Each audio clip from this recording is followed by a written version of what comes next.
Si Adrian Concepcion. Area ko nga palang hawak ay South area. Laguna, Batangas, Quezon, Bicol.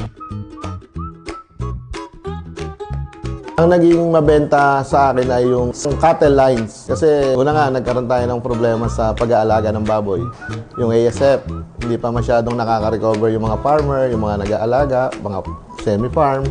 Kaya kami, ang hinahanap namin yung cattle naman, doon naman kami nag-divert ng benta sa mga pagkain ng baka.